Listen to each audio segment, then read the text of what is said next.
Oi,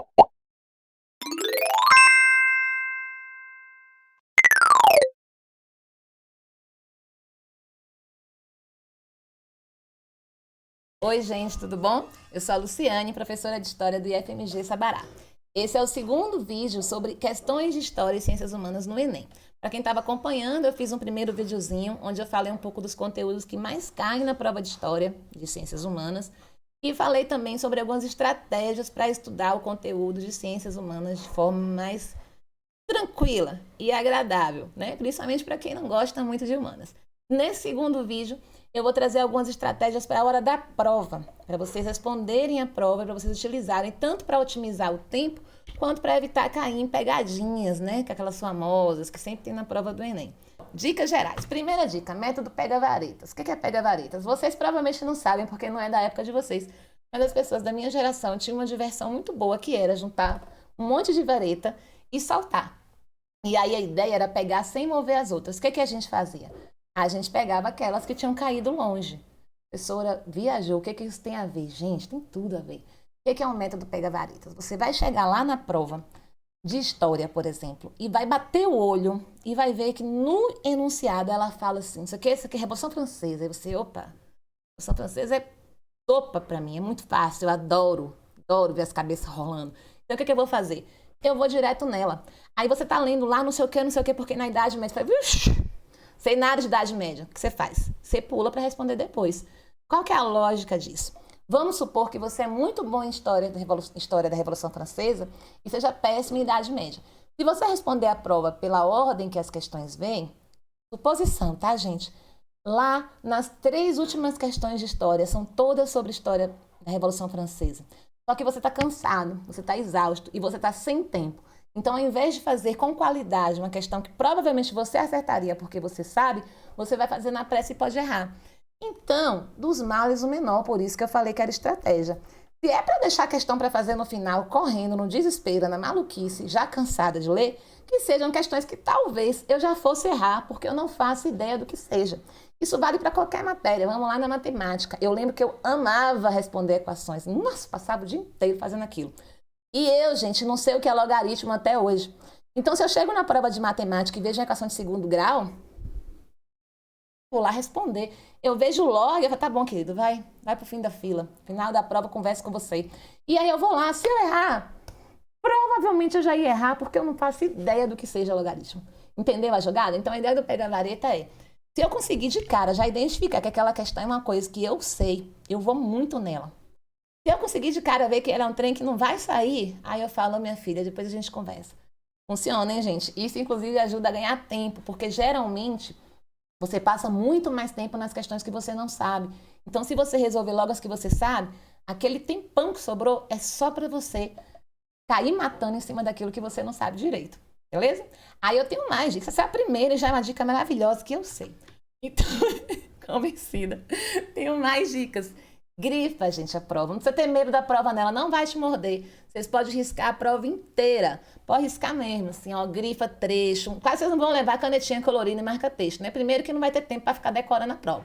Segundo que não vão deixar. Então você vai pegar a sua caneta preta transparente, repito, caneta de tinta preta transparente, e vai sair riscando tudo que for possível. Não, também vai riscar a prova inteira, tá? Mas assim, fiz uma primeira leitura, vi uma palavra lá importante, risco, porque às vezes na segunda leitura você esquece que você leu aquela palavra e aí danou-se tudo.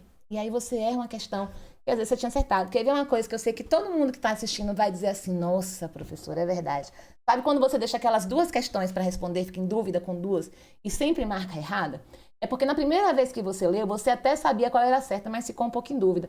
Só que você não marcou aquela informação que te fez acreditar que aquela era certa. Aí na segunda vez que você vai ler, você está cansado.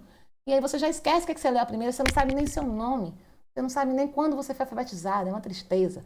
Então, tenta grifar, porque quando você voltar a falar, quando eu era inteligente, há 1 hora atrás, eu estava achando isso, então é melhor confiar na minha versão inteligente do que na minha versão estou cansada, não aguento mais o Enem. Outra dica importante, cuidado, gente, muito cuidado com palavras que generalizam ou restringem demais. Professora, não me xinga, calma. Vem lá, somente esse grupo, etc, etc, etc. Será, gente, que foi só eles? Ou todas as pessoas de tal país falam, eu não fui, entendeu? Então, generalizou, pula fora, tem uma exceção importante, todo mundo aqui comigo. Quando é na teoria, às vezes a generalização pode estar certa. Vou explicar melhor. Vamos dar o exemplo clássico. Estou lá falando de comunismo. Aí eu vou dizer que na União Soviética o comunismo foi bom para todo mundo. Historicamente é errado isso, né, gente? É uma mentira. Nada foi bom para todo mundo no mundo, em momento nenhum. Mas aí eu vou ler outra questão lá na filosofia ou na sociologia que está dizendo que a teoria comunista dizia ou queria ser boa para todos os trabalhadores do mundo unidos. A teoria está escrita. Teoria é uma coisa, prática é outra. Se eu estou falando de uma teoria, seja do liberalismo, seja do comunismo, seja de qualquer teoria, talvez esse termo generalizador esteja certo. Na prática, aí a generalização já não serve para nada. Vou ser presa porque eu falei de comunismo. Então vamos lá. Né? Seguindo. Outra dica importante. Leia as referências dos textos e imagens usados nas questões. Oi, professora. Referência, gente. Aquela letrinha miúda que está embaixo da imagem, não despreza.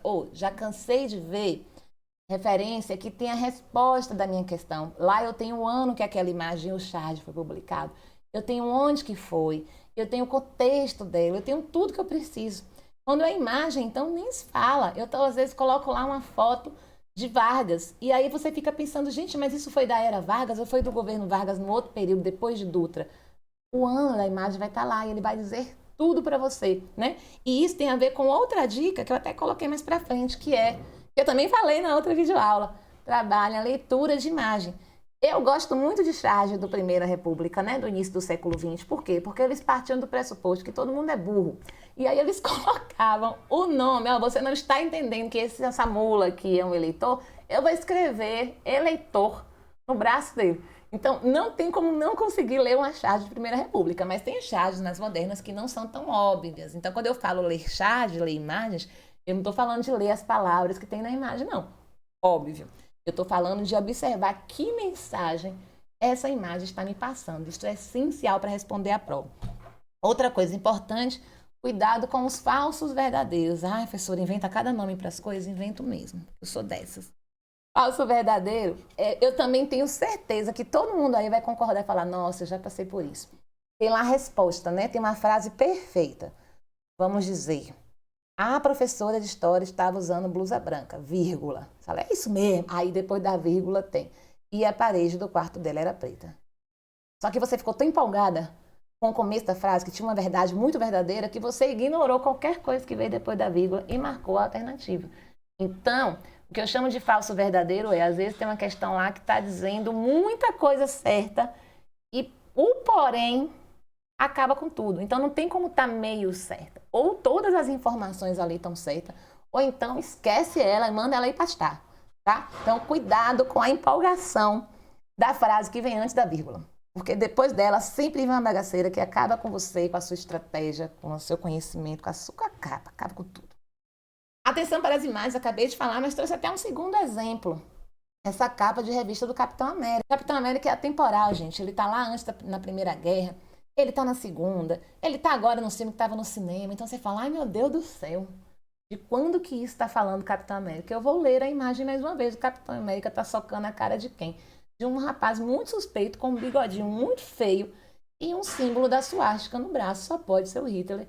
Ele só pode estar falando do contexto da Segunda Guerra Mundial.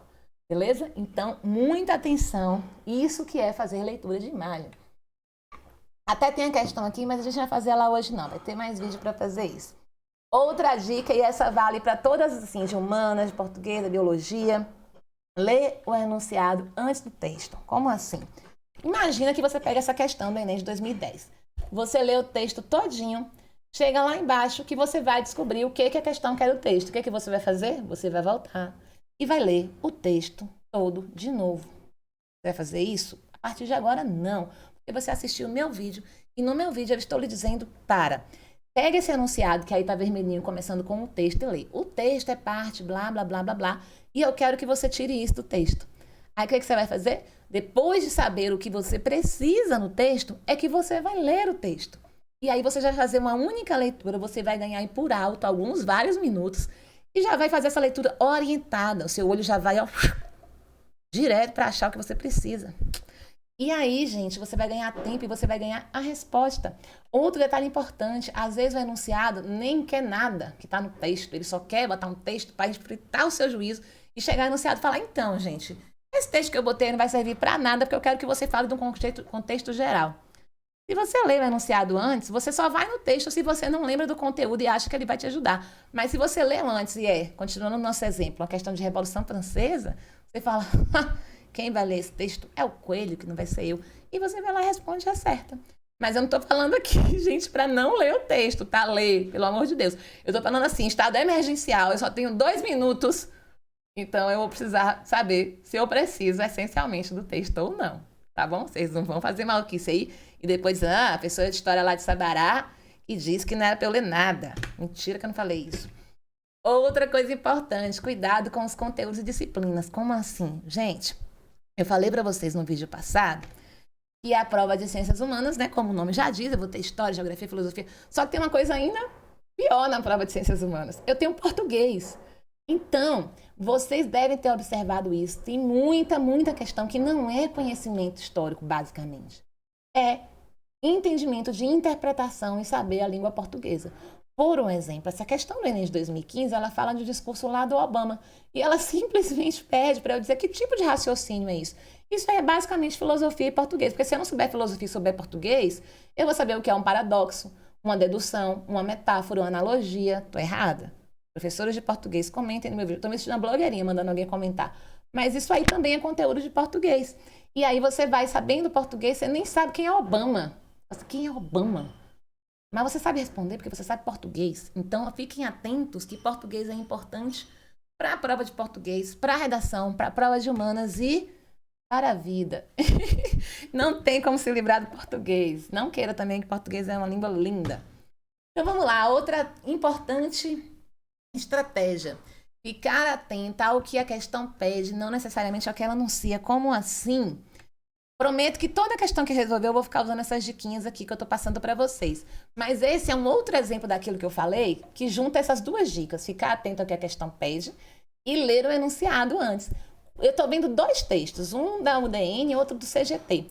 Quando eu leio o enunciado, eu percebo que a única coisa que a questão quer é que eu faça uma observação sobre o segundo texto do CGT. Então, eu só preciso ler o segundo texto. Eu ganhei 2 milésimos de segundo. Isso na prova do Enem é muita coisa.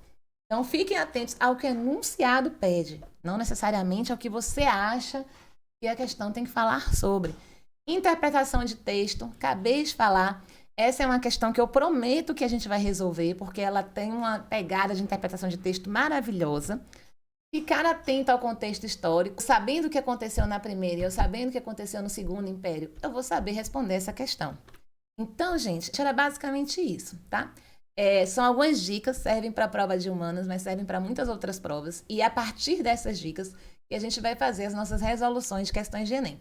Tem algumas questões que eu trouxe de exemplo nesse slide, e se vocês quiserem já pausar para ir fazendo, já faz, porque eu vou trazer também para vídeos específicos. A gente vai tratar dessas questões complexas, dessas pegadinhas, para poder vocês chegarem no Enem sabendo fazer tudo, tá bom? Eu espero que vocês tenham gostado e até o próximo vídeo.